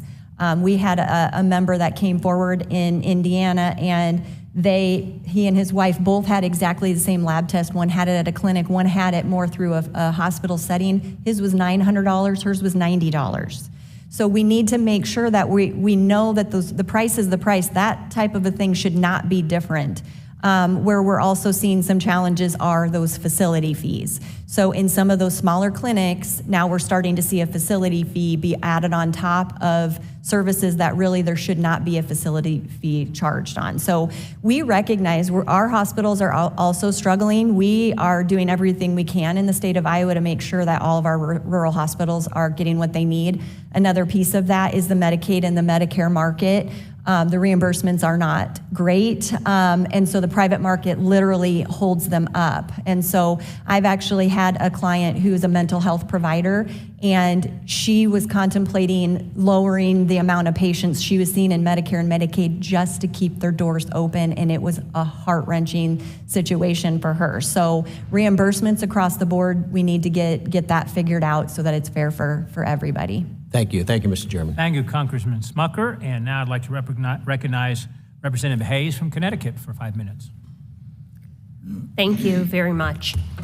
The Affordable Care Act dramatically expanded the affordability of health care for millions of Americans. As of January 2023, a record 16.3 million people were insured under the ACA. Additionally, last Congress, Democrats took bold action to reduce prescription costs by passing the Inflation Reduction Act, which grants the HHS Secretary the authority to negotiate the price of prescription drugs covered by Medicare and caps out-of-pocket costs for insulin at $35 per month for Medicare beneficiaries. I have to stress once again that we tried to expand this beyond Medicare and we were stopped by Republicans. I was particularly disappointed that we would not be covering children with type 1 diabetes, so it is something that we will continue to work towards. And while we have accomplished so much, there are still changes that must be made to make our healthcare system better. Currently, most insurance covers individuals from the neck down. Dental and vision health, which are critical components of overall health, are not covered. Basic insurance health plans rarely cover routine eye exams, regular visits to the dentist, or even extended mental health services. People without access to dental care are more likely to suffer from chronic conditions, such as heart disease, diabetes, and cancer. In 2023, there have already been 55,000 new cases of oral cavity cancers in the United States. Similarly, improving access to eye care allows health professionals to identify and treat problems before they become more seriously. and vision screenings improve academic outcomes for kids. So if we are having a conversation about reducing healthcare costs, it should also be about full and total healthcare. Ms. Corlett, how did the ACA improve dental and vision access, especially for children? And can you elaborate on the remaining barriers to affordable dental and vision care that we are currently facing? Thank you, Congresswoman, for the question. Sure. So one of the key things that the Affordable Care Act did was establish a set of minimum essential health benefits, which included pediatric dental and vision care. So for the first time, there was a minimum floor that all small group and individual market health plans had to satisfy. In terms of remaining barriers, I would say number one, there are 10 states that have still not expanded Medicaid under the Affordable Care Act.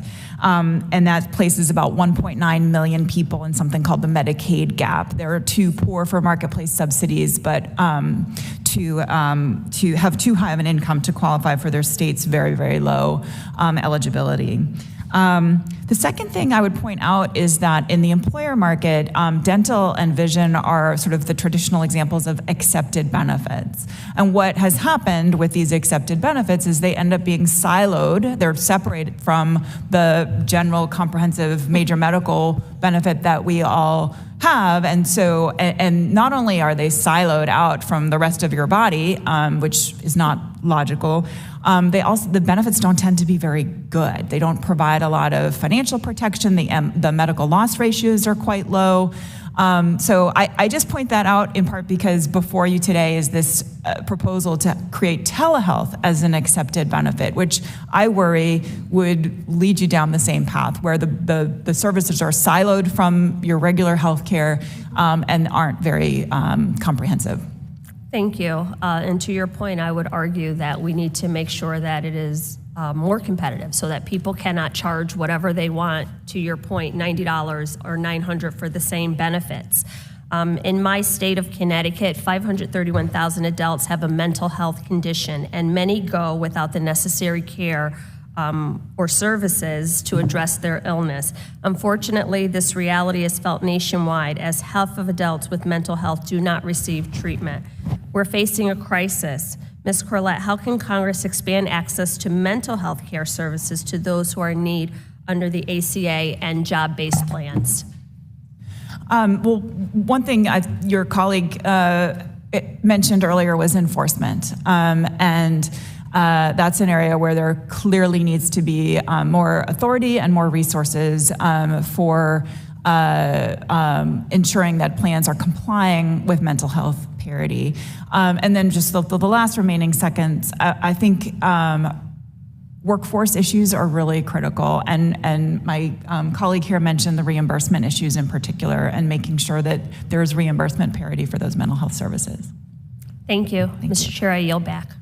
Thank you, Representative Hayes. And now I'd like to recognize for 5 minutes Congressman Burleson from Missouri. Thank you, Mr. Chairman. I worked in healthcare IT for 20 years, and I have seen where the bodies are buried. I've seen the good, the bad, and the ugly, but I've came to this conclusion that the more that this place touches healthcare, the worse it gets. And so some of my questions and my thoughts are the only thing that's going to save the healthcare system is innovation and disruptive innovation. So I'm going to gear my questions in that regard. I think telehealth is old technology, but at least it's here, and at least we have that. So Mrs. Watts, can you talk about the impact of the pandemic and how that has ushered in more telehealth, finally gotten some level of adoption that really was resisted for quite some time? The great thing about telehealth during the pandemic was that people that had never tried it before and tried it, when we surveyed and said, will you do this again? They said yes. I mean, resoundingly, they said yes. And so I think it was a great way to try it out. But I also think did a huge service to healthcare providers in this country because it kept people out of the doctor's offices and going to the hospitals, and it was a way to triage. And so it was really, kind of a godsend that we even had that as a resource for people to access to determine whether or not their symptoms were related to the pandemic, to COVID, or something else. And in addition, it gives access to patients who might be in a rural healthcare setting that have very difficult times getting an appointment with a psychiatrist or some of these specialists. So that's a huge added benefit as well. Can you elaborate or give us an idea, what is holding this back? What kind of structural issues are throwing water on this innovation?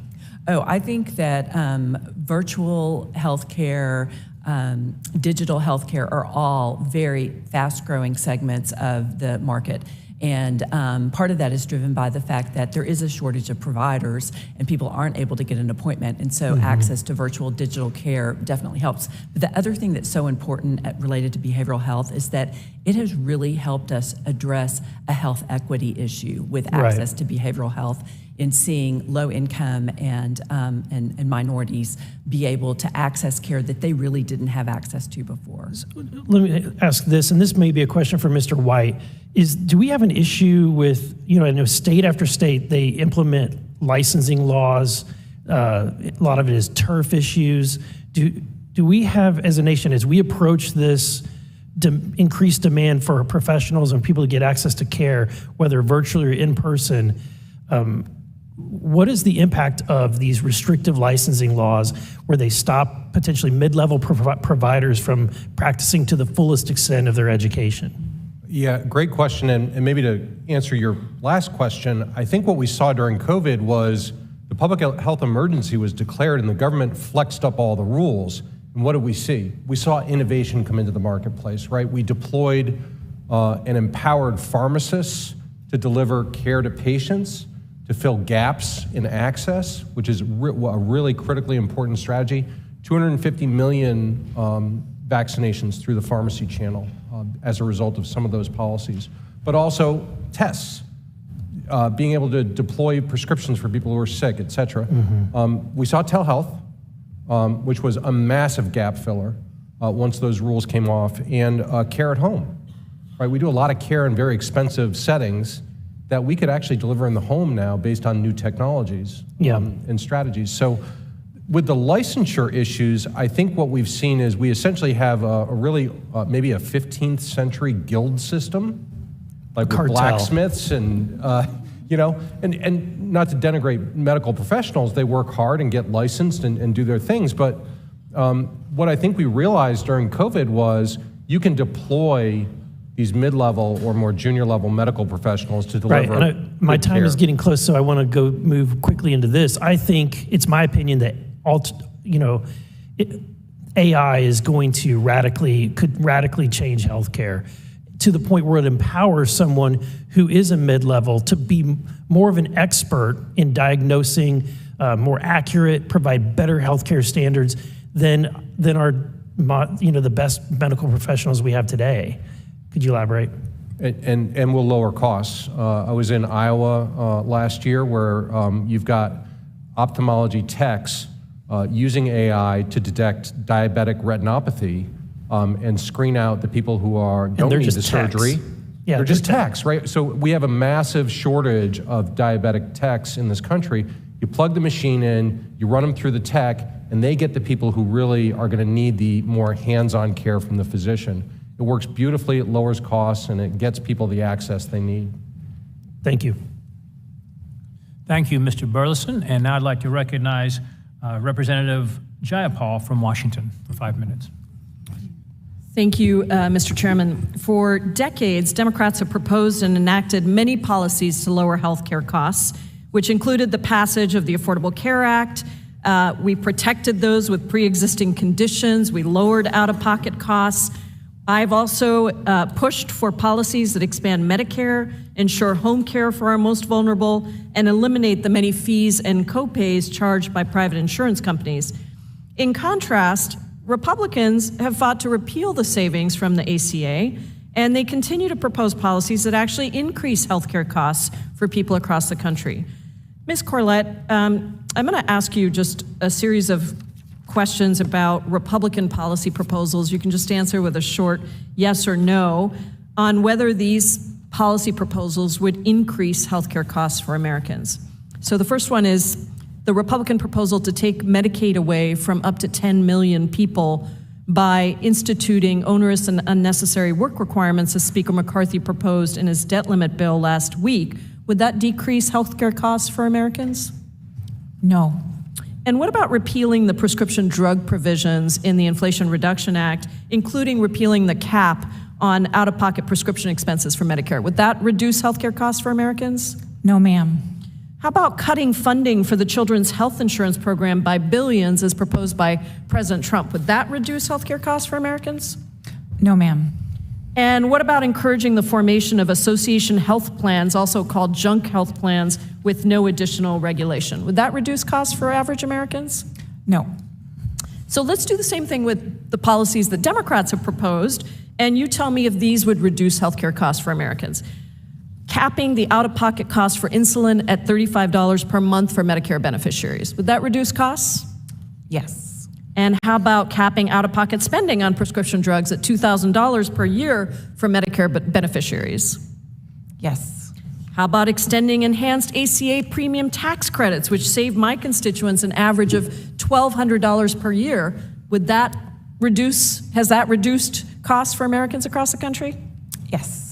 So finally, I just want to ask you the same thing about policies that are proposed by Democrats that Republicans have blocked. All those ones I mentioned were things that we already passed. But these are things that have been blocked by Republicans, and you tell me if these would decrease healthcare costs for people. Extending the cap on insulin costs at $35 per month to all types of insurance was blocked on the Senate floor by Republicans. Would that have decreased costs for the American people? For diabetics, absolutely would decrease costs. And how about closing the Medicaid gap to cover over 2 million people in the 10 states that haven't expanded Medicaid under the ACA? Would that reduce costs for people in those states? Absolutely, yes. So I think I wanted to ask you those questions because I want to be clear about the stark contrast in how our two sides are approaching healthcare, which should be a universal and bipartisan effort to reduce costs for our constituents. But I think that this hearing makes it crystal clear that the Republican healthcare policy proposals are actually increasing costs for people. Democrats have taken historic steps to decrease healthcare costs for Americans. We've allowed Medicare to negotiate with greedy pharmaceutical companies. We've capped the cost of insulin and other prescription drugs for people on Medicare and provided support to families struggling with the high cost of health insurance premiums.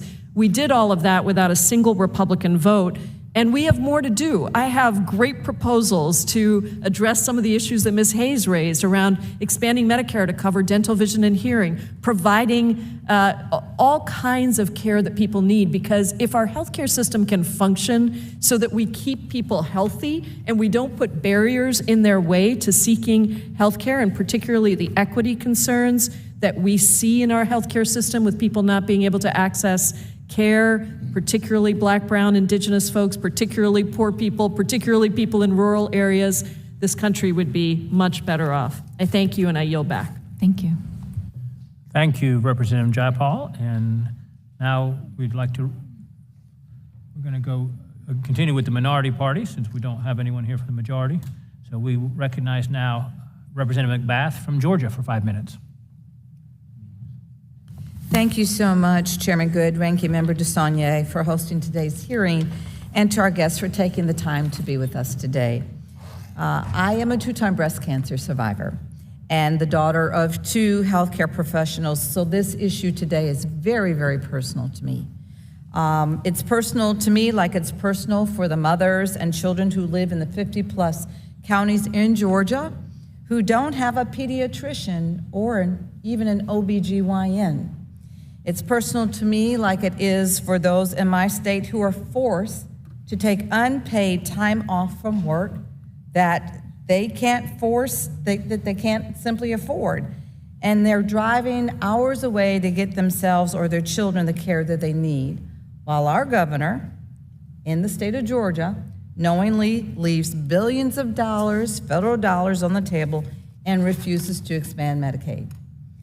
There's no justifiable reason why, in the greatest country in the world, that medical bills are the #1 cause of personal bankruptcy. There's no reason why the zip code or the country that you were born into should add or subtract another 10 years from your life expectancy. But that is the reality in America every single day. Republicans love to talk about the high cost of health care after the passage of the ACA, but they fail to recognize exactly how much higher these costs would be for working families without these critical protections and these critical programs.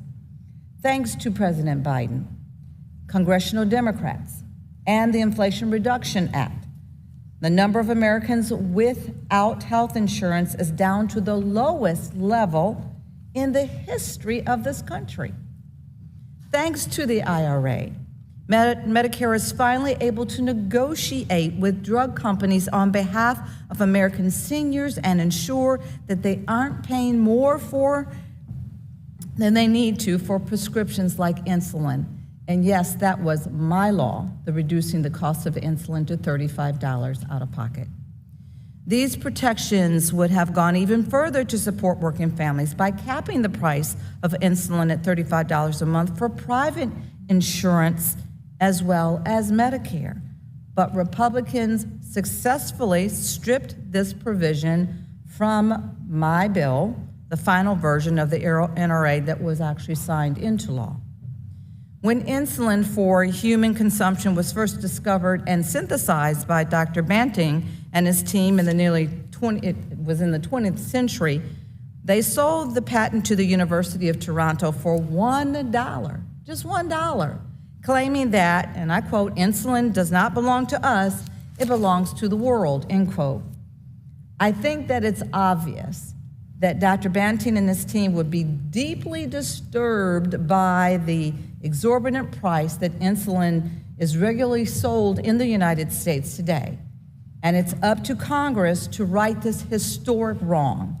Despite a production cost between $2 and $4 per vial, 1 in 4 Americans who rely on insulin every single day of their lives has had to risk getting seriously ill and cut back or skip their dosages altogether because of the price of insulin. Because of the IRA, out-of-pocket costs for people on Medicare are now capped at $35 a month, and many states have taken similar action, as well as the drug manufacturers, 3 major drug manufacturers. But Congress has to do more to ensure that everyone who needs insulin can afford it, not just those on Medicare. I'm very proud to be a co-leader of the Affordable Insulin Act now, which would extend the $35 cap to people with private health coverage. Ms. Corlett, why is it necessary that Congress pass additional legislation such as this to help cut the cost of insulin, particularly for people with ERISA-covered plans? Oh, thank you for the question. So the Inflation Reduction Act took tremendous strides to improve the affordability for insulin and for many drugs for Medicare beneficiaries, but it left, as you said, unfinished business. And so addressing the costs of insulin and other prescription drugs for people in commercial or ESI insurance is critical. And as I mentioned, there was a really helpful KFF study that found that a $35 per month cap on prescription drug cost sharing would provide financial relief to about 20% of the 160 million people who are now covered in ESI. So it's really a tremendous benefit. Thank you so much, and I yield. Thank you very much. And now we will recognize Congressman Omar from Minnesota for 5 minutes. Thank you. It's pretty clear from the conversation that Representative Beth was just having and Representative Jayapal that Democrats have spent significant amount of time thinking about and working on policies that reduce healthcare costs for Americans because our constituents are deeply worried about this. Ms. Corlett, in your written testimony, you referenced 2022 CPO that recommended 3 policy interventions on how to constrain healthcare costs.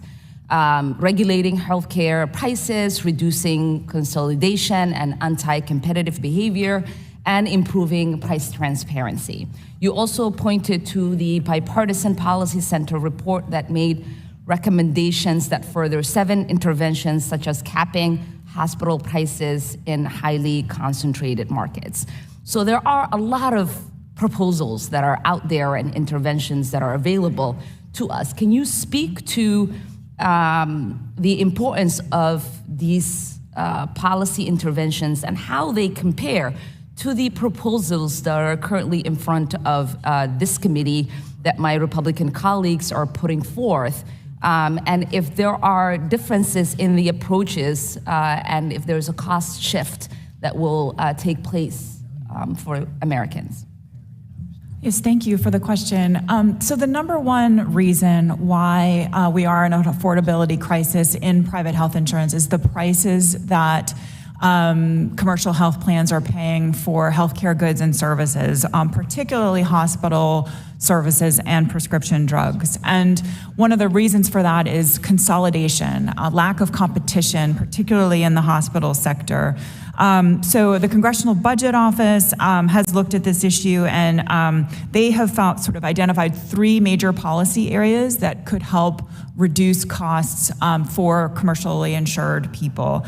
And they looked at directly or indirectly regulating prices, hospital prices, and that will have the most impact on affordability. But reducing anti-competitive behavior like clauses in provider-payer contracts that restrict competition, that could also have an impact, as well as price transparency.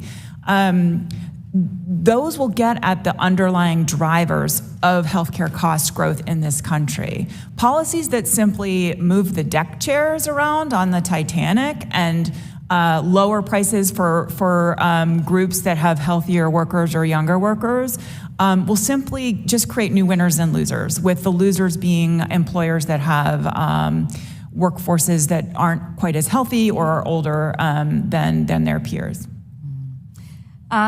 Through this hearing, our Republican colleagues have been calling for the expansion of so-called associated health plans, claiming this policy change that will make healthcare more affordable. In your written testimony, you pointed out that some AHP sponsors claim to achieve lower premiums because they somehow exercise market clout. Can you tell us what evidence is there that they are actually negotiating lowering prices with healthcare providers? And if that's not how they are saving money, how is it exactly that they're able to lower prices? Sure. So first of all, there's nothing preventing small employers, large employers from banding together to form purchasing coalitions. There are examples of that in states that have been very effective. The way AHPs lower premiums is by attracting healthier employer groups and using what's called claims experience rating. They look at the claims of each individual employer group to set the premium rate. So if you've got a healthier group, you get a lower premium. That really doesn't do anything to address the underlying driver of why healthcare is so expensive, which my colleague, Ms. Strauss, articulated so well, which is prescription drug prices and hospital costs. Thank you. Thank you so much, and thank you all for being here and for your testimony. I do hope that we do get the opportunity to actually look at some of these bipartisan interventions and some of the policies that are proposed by CPO to actually address the rise of healthcare costs and so many people that are in desperate need of relief in our country. So thank you. I yield back. Thank you, Representative Omar. And now I'd like to recognize my friend and fellow Virginian, Ranking Member Scott, for 5 minutes. Thank you. Thank you, Mr. Chairman. Appreciate you calling this hearing. I'd like to ask Ms. Collette a couple of questions. First of all, we've heard a lot about businesses. One thing we did in the Inflation Adjustment Act was to eliminate the so-called cliff on premiums under the Affordable Care Act. Can you explain how that would help a small business? So by cliff, do you mean for people over 400% of poverty? Exactly. Sure, absolutely. So the Inflation Reduction Act says for people who are essentially middle class, about 4 times the federal poverty level, they won't have to pay more than 8.5% of their income towards premiums in the marketplace. So for small employers or individuals or self-employed individuals who have income at that level, they are their premium contributions are capped at 8.5%, which is financial relief for a significant number of Now, if they were just over the 400% of poverty, which is a little over for a family of 4, a little over $100,000, what could a policy cost without any subsidies? Without any subsidies. In the individual market, for a family of 4, without any subsidies, I think you could be anywhere close to 20,000 a year. And if 20,000, and if they are just over the limit and are limited to 8.5% of poverty, it goes from 20,000 to 8.5. And that would be particularly helpful to individuals in business for themselves, particularly helpful to families in small business. Back to the AHPs, you've talked about the fact that the premium is set at something actuarially sound for that group, which means if the group comes in and they evaluate it and they get a price which is higher than average, what happens? Nobody will buy the policy if it's higher than average. If it's lower than average, then they might benefit. And is that what you mean by cherry pick? Correct. If you have an employee group that is healthier than the average group in the fully insured market, you're likely to find a lower rate with an AHP. And when they come out of the general pool, what happens to the average cost in the general pool? Sure. So actually, there's an actuarial analysis that was done of the Trump administration rules, and they found that on average, the folks that would come into the AHP market would be about 54% healthier, meaning less morbidity in the AHP market than in the fully regulated, ACA-regulated market, and that would increase prices by about 4.4% for plans in the ACA-regulated market. And so if you don't get in one of these plans and you allow people, healthy people, to pull out, everybody else's premium goes up. Right. What happens is what we call an adverse selection dynamic, where healthier groups go into the AHPs and groups that have older or sicker workers are left in the ACA-regulated market, and over time their premiums will climb every year. And what happens to an AHP if suddenly somebody gets sick and the rates go up and they start charging more than average? Are the people in the AHP required to stay there and pay those higher prices? Or can they jump back into the pool and pay the average prices? Sure. So because in the AHP, they can look at the claims experience of each individual small employer group. If you have a group that is generating more costs, their prices will go up because it's underwritten, and they may choose to go back into the ACA-regulated market, which, of course, if they have high claims costs, will increase the morbidity in that market. And so while everybody else left behind pays higher prices when people pull out, they're essentially providing backup insurance. So when things go wrong and prices go up, they can jump back into the pool when the prices go up. Is that right? That is a very fair characterization. Now, there's a thing called cost shifting. The fact because of Obamacare and the Medicaid expansion, we have the lowest uninsured rate in history. What does that do to everybody else's insurance cost? Well, we know before the Affordable Care Act that providers had a lot more of what we call uncompensated care costs, and they were essentially shifting those costs onto the insured population at a Cost of about $700 per family per year. So the Affordable Care Act, by dramatically decreasing the uninsured rate, has reduced providers' uncompensated care costs and the amount that they shift onto the insured population. Thank you. Mr. Chairman, I ask unanimous consent that I enter 2 documents into the record. One is a letter signed by 25 patient and consumer organizations expressing concerns about associated health plans and creating an accepted benefit exemption for telehealth-only plans. And a second is a statement from Families USA that, among other things, concludes that, and I quote, proposals to expand the use of health plans that are exempt from state and local regulations do not address the fundamental causes of our health care affordability crisis. Without objection. Thank you. Yield back. Thank you, Congressman Scott. And without any further witnesses members other than myself, I'm going to go ahead and ask a few additional questions. Again, thank you for all of our witnesses for being here.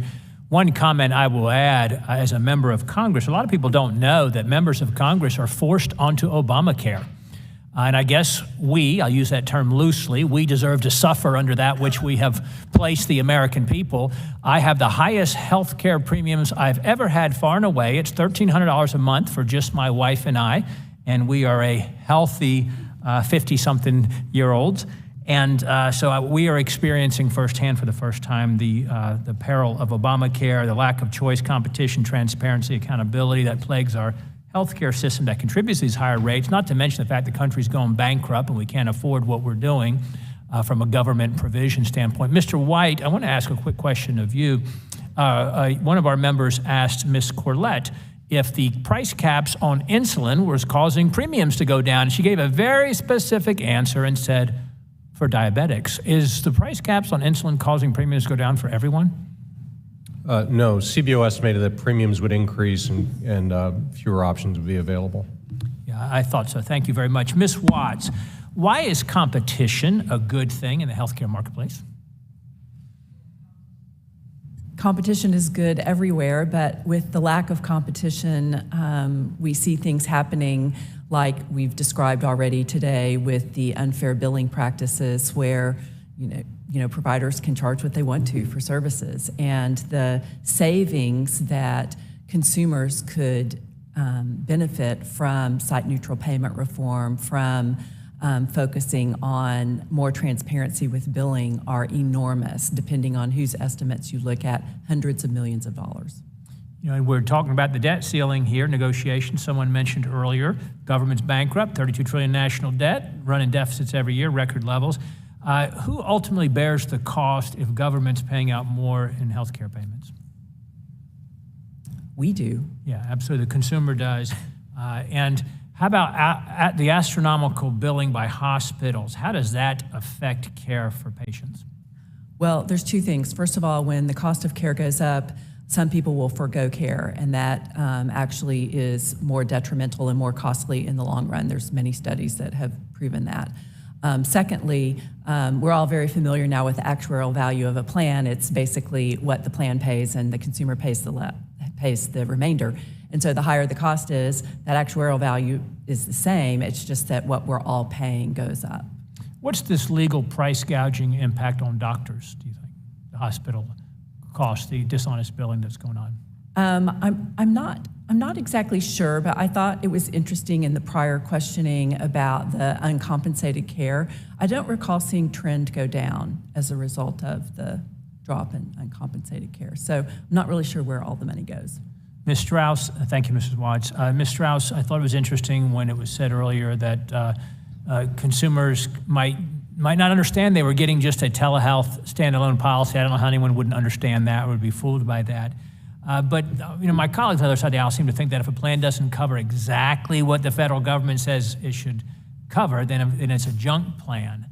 Given your professional expertise, what sort of value do employees get when employers have more flexibility in the coverage they can offer? What's the value to employees? Yeah, well, employers are always coming to the table to try and find solutions for their employees. So even if a part-time employee does not have access to health care, rolling out a telehealth plan is something Otherwise, they would have nothing. So when we look at the telehealth specifically, most of the plans that people are accessing right now are actually in part of their health insurance policies. And so they do have great coverage through those. They are not for everyone. There's going to be situations where you need to actually go in and see your provider. But those telehealth services helped significantly in Iowa around the mental health space. And so again, agents are extremely important. We are not only working with employers, we are actually working with the employees on a daily basis to make sure that when policies are rolled out like this or plans are rolled out, that it's communicated and they fully understand what they have. Thank you very much. You know, I think my friends from the other side approach, they think that it's our responsibility to protect Americans from themselves. It's our responsibility, they think, to provide for Americans. That's the government's responsibility, they do believe. But also, they come from a mentality that employers don't care about their employees, when actually most employers really do care about their employees, want them to be happy and satisfied, safe and well with the health care they receive, as Mrs. Watts spoke to specifically. And so with that, we will conclude our questioning of our witnesses. I'm sorry, I didn't see Ms. Manning had slipped in. So now we will go and recognize, my time has concluded, we will recognize Representative Manning from North Carolina for 5 minutes. Thank you so much, Mr. Chairman.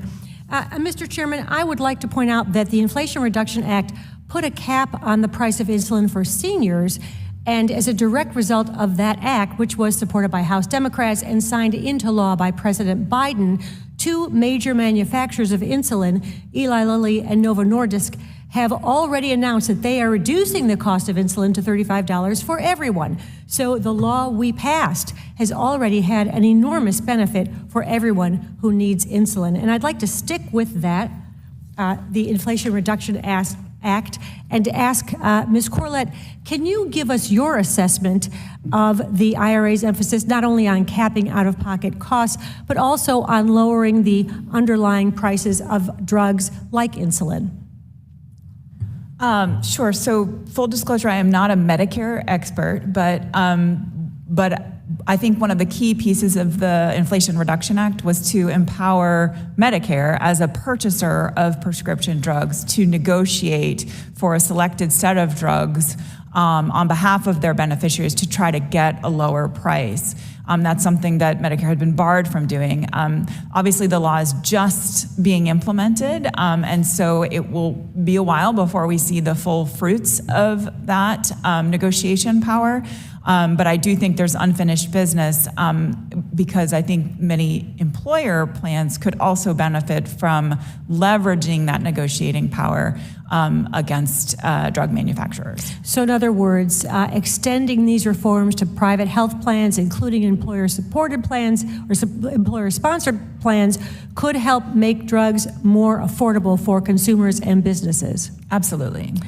In your testimony, you raised the problem of anti-competitive behavior in the prescription drug industry, including financial practices that disfavor low-cost generic and biosimilar drugs that drive higher prices. This is concerning to me on a personal basis. I myself had to fight for the coverage of my daughter's medication, which my health insurance company gave me the runaround on because it was going to cost $10,000 a month. And fortunately, I was able to win that fight, but I know so many other people don't have the knowledge or the wherewithal to keep fighting when they should be getting medications covered by their health insurance companies. So at the level of pharmaceutical manufacturers, how can we ensure that lower cost biosimilars are able to enter the market without interference from brand name manufacturers? Can you talk to us a little bit about what happens, what some of the brand manufacturers do to prevent those generics from coming to the market? So, Congresswoman Manning, this is also a bit outside my expertise, but I can say that there is evidence that pharmacy benefit managers often hold on to a significant portion of rebates from drug manufacturers that should be passed on to employers' health plans.